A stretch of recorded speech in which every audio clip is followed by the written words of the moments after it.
Tujuan wisata kita kali ini adalah air terjun Benang Kelambu dan Benang Stokel yang terletak di Desa Aike, Berik, Lombok Tengah. Untuk parkir motor 5.000 dan tiket masuk perorangan juga Rp5.000. Setelah sampai di area parkir wisata, kita bisa pilih jalan kaki sekitar 15-20 menit. Atau naik ojek lokal buat menuju air terjunnya. Tapi, karena lagi mood adventure, aku pilih trekking. Sepanjang jalur, kita disuguhi pemandangan hutan tropis yang rimbun dan suara gemericik air yang bikin semangat makin naik. Let's go, kita mulai petualangan kita hari ini.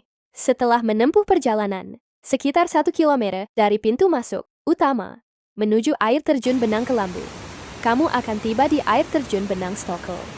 Air terjun ini merupakan destinasi pertama yang akan kamu temui sebelum melanjutkan perjalanan ke Benang Kelambu.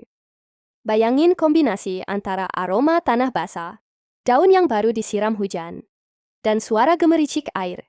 Spa alami tanpa tagihan mahal. Jangan remehkan rumput dan semak-semak di sini. Meskipun kelihatannya cuman pengisi lahan, merekalah yang ngasih sentuhan alami di setiap sudut. Kadang, mereka tumbuh di sela batu, di pinggir jalan setapak, atau nyempil di bawah pohon gede. Di sini, tumbuhan bukan cuman hiasan alam, tapi kayak warga tetap yang udah tinggal ribuan tahun dan ngerti banget gimana caranya bikin manusia betah. Mereka berdiri, tumbuh, dan berjajar dengan sangat niat.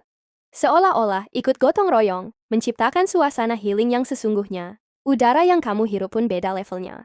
Ini bukan sekadar udara segar. Ini udara yang bisa ngobrol sama paru-paru dan bilang, ayo kita mulai dari nol lagi. Sejuk banget.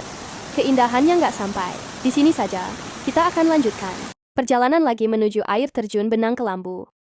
Perjalanan ini dapat ditempuh dengan berjalan kaki, melalui jalan setapak yang membelah hutan tropis, melewati perkebunan warga, dan medan yang bervariasi, termasuk tanjakan dan turunan. Waktu tempuhnya sekitar 30 menit, tergantung kondisi fisik dan kecepatan berjalan. Aku sangat menikmati perjalanan seperti ini, karena selain seru dan indah di setiap langkahnya, kita juga menyehatkan badan dan pikiran.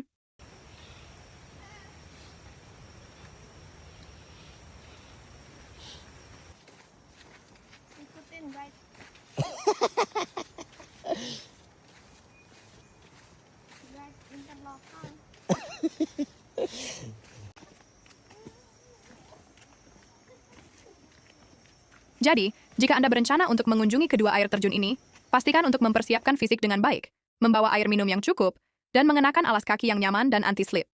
Dengan persiapan yang matang, perjalanan ini akan menjadi pengalaman yang tak terlupakan. Iya.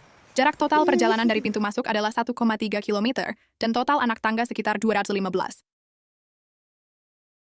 Kadang, momen terbaik di perjalanan bukan pas sampai di air terjunnya, tapi justru di tengah hutan saat kamu duduk untuk beristirahat sejenak, keringetan, dengar suara burung.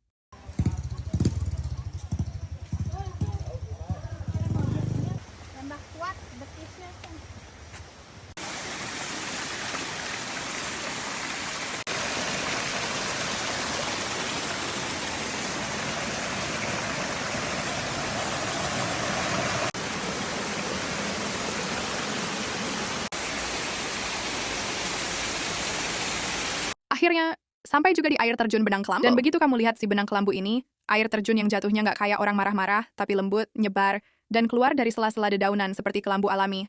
Semua rasa capek tadi mendadak hilang. Ambil waktu untuk diam, tutup mata sebentar, dengar suara air, hirup udara bersih, dan rasain bahwa kamu lagi berdiri di tempat yang nggak semua orang sempat kunjungi. Ini bukan cuma liburan, ini kayak detoks jiwa. Kayak alam bilang langsung ke kamu, bagus, kamu berhasil. Sekarang, istirahatlah. Setelah menaklukkan ratusan anak tangga, peluh yang menetes, dan hati yang sempat bertanya, ini kapan sampainya? Akhirnya kamu berdiri tepat di hadapan keajaiban alami yang luar biasa, air terjun Benang Kelambu. Airnya nggak jatuh kayak air terjun biasa. Dia turun dengan gaya, melewati celah-celah rimbunan tumbuhan hijau, seperti kelambu tipis yang melayang lembut di udara. Bukan cuma indah, tapi juga bikin kamu pengen nyebur sambil teriak, ini dia, spa alami versi alam bebas. Begitu kaki nyentuh air, langsung cheers, kayak semua masalah ikut larut. Mau celup kaki? Boleh. Mau mandi? Hayuk. Mau duduk di bawah air yang turun kayak shower raksasa? Dijamin semua capek langsung rontok. Airnya terus bergerak, seakan berbisik bahwa hidup juga terus berjalan. Dasarnya berupa batu-batu sungai yang terkadang licin, tapi disitulah letak keindahannya. Kamu harus melangkah perlahan, hati-hati, sadar dengan setiap gerakan. Di dunia yang serba cepat, kolam ini justru mengajarkan, tenang, nikmati. Jadi kalau kamu ke sini, jangan buru-buru pulang. Turunkan tubuhmu ke kolam itu, dan biarkan alam bekerja. Karena kadang untuk sembuh, kita tidak perlu banyak hal. Cukup duduk diam di kolam air terjun, dan membiarkan alam memeluk kita kembali. Semoga setiap langkah ke alam adalah juga langkah pulang ke dalam diri. Dan semoga rasa syukur ini terus hidup, bahkan setelah kamu kembali ke keramaian. Terima kasih atas napas yang masih mengalir. Terima kasih atas alam yang indah ini, yang bisa memeluk, menenangkan, dan menyegarkan jiwa tanpa perlu berkata-kata. Dan terima kasih sudah menonton ya petualangan kita hari ini. Sampai jumpa di liburan berikutnya.